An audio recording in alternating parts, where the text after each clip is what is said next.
имрӯз дар пойтахти мамлакат иҷлосияи 14-уми маҷлиси вакилони халқи шаҳри душанбе даъвати шашум бо роҳбарии раиси маҷлиси вакилони халқи шаҳри душанбе муҳтарам рустами эмомалӣ доир гардид. дар кори иҷлосия муовинон, роҳбари дастгоҳи раиси шаҳр, роҳбарони воҳидҳои сохтории дастгоҳ, корхонаву муассисаҳои шаҳрӣ, раисони ноҳияҳои шаҳр, сардорони мақомоти ҳифзи ҳуқуқ, сохторҳои маҳаллии мақомоти марказии ҳокимияти иҷроия ва намояндагони васоити ахбори омма иштирок намуданд. дар оғоз вакилон котиботи иҷлосияро интихоб намуда, масъалаҳои рӯзнома ва тартиби кори онро тасдиқ намуданд. сипас оид ба интихоботи вакилон ба маҷлиси вакилони халқи шаҳри душанбе ва тасдиқи ваколати вакили маҷлиси вакилони халқи шаҳри душанбе аз ҳавзаи интихоботии рақами 21 гузориши раиси комиссияи шаҳрии интихобот шунида шуд. вакилон масъалаи иҷрои нақшаи чорабиниҳои мақомоти иҷроияи ҳокимияти давлатии шаҳри душанберо бахшида ба таҷлили ҷашни 35-солагии истиқлолияти давлатии ҷумҳурии тоҷикистон дар шаҳри душанбе мавриди баррасӣ қарор дода, дар робита ба ин муовини якуми раиси шаҳри душанбе гузориш дод.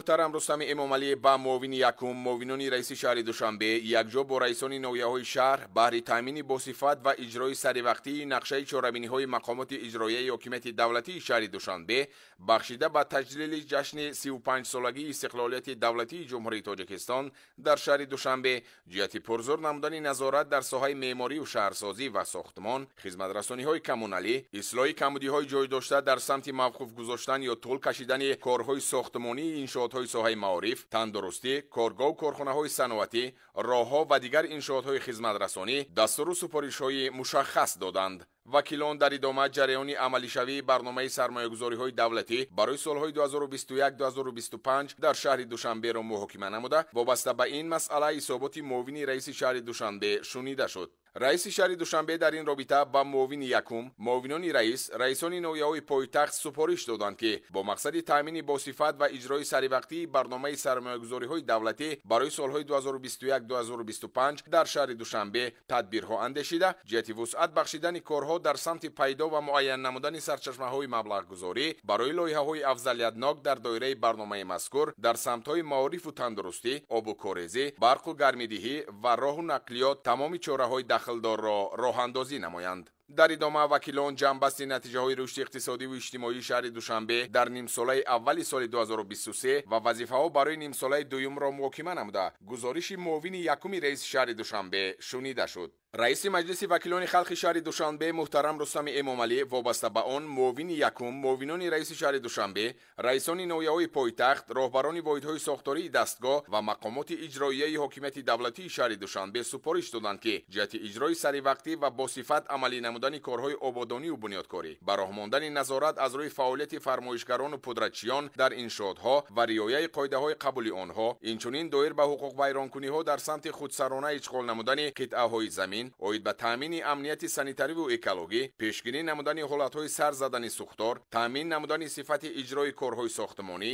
иваз намудани хатҳои муҳандисии кӯҳнаву фарсудагаштаи обу корезӣ ва гармидиҳӣ ва ҷалб намудани сармояи мустақим ҷиҳати таҷдид намудани инфрасохтори шаҳрдорӣ, аз ҷумла дар ҳудудҳои ба шаҳри душанбе ворид гашта, чораҳои амалӣ андешанд. раиси шаҳр ҳамчунин баҳри иҷрои саривақтӣ ва босифати нақшаи чорабиниҳо ва барномаҳои соҳавӣ, таъмини нишондиҳандаҳои рушди иҷтимоии пойтахт ба хусус соҳаҳои маориф, тандурустӣ, фарҳанг, кор бо занону оила, ҷавонону варзиш, сайёҳӣ, робита бо ҷомеа, ба роҳ мондани вохӯриву мулоқот дар шаҳраку маҳаллаҳо оид ба пешгирии ҳолатҳои номатлуби иҷтимоӣ, ба хусус ҷудошавии оилаҳо, фарҳанги бегонапарастӣ, гаравидани ҷавонон ба созмону ҳаракатҳои террористиву экстремистӣ, риоя ва таъмини иҷрои қонунҳои ҷумҳурии тоҷикистон дар бораи танзими анъана ва ҷашну маросим дар ҷумҳурии тоҷикистон ва дар бораи масъулияти падару модар дар таълиму тарбияи фарзанд ба масъулин дастуру супоришҳои мушаххас доданд.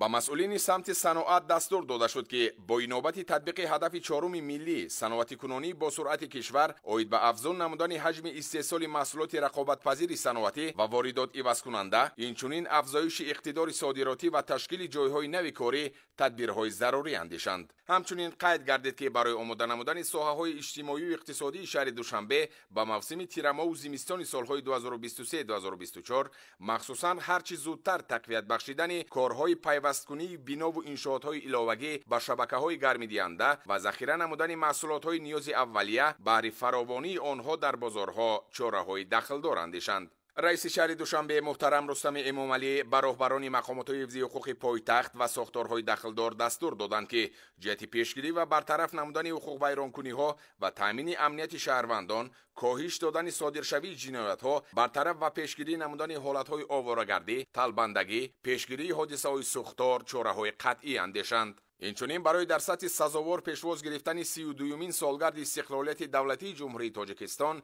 جهت تقویت کارهای سازندگی و آبادانی و در باغ‌های فرهنگی و فراغتی برگزار نمودن چاره‌بینی‌های گوناگون فرهنگی بهره فراغت ساکنان و مهمانان دستورها دادند. در ادامه مجلس وکیلان خلق شهر دوشنبه مسئله پیش از مهلت قطع گردیدن وکالت وکیل از حوزه انتخاباتی رقم 66 را موردی بررسی قرار دادند. وکیلان همچنین یک قطار قرارهای قبول نموده رئیس شهر دوشنبه را در مسئله کادری و دیگر ساحه‌های مهم شهرداری بررسی و تصدیق نمودند. در جنبه کار اجلاسیه رئیس شهر دوشنبه محترم رستم امامعلی وکیلان و کلی حاضرین را به خدمت صافدلانه برای باز هم رشد و نموی پایتخت عزیزمان شهر دوشنبه دعوت کرده به آنها سربلندی، خانه‌آبادی، سعادتمندی، بردباری و به تاجیکستان عزیز پیشروی و شکوفایی را تمنا نمودند.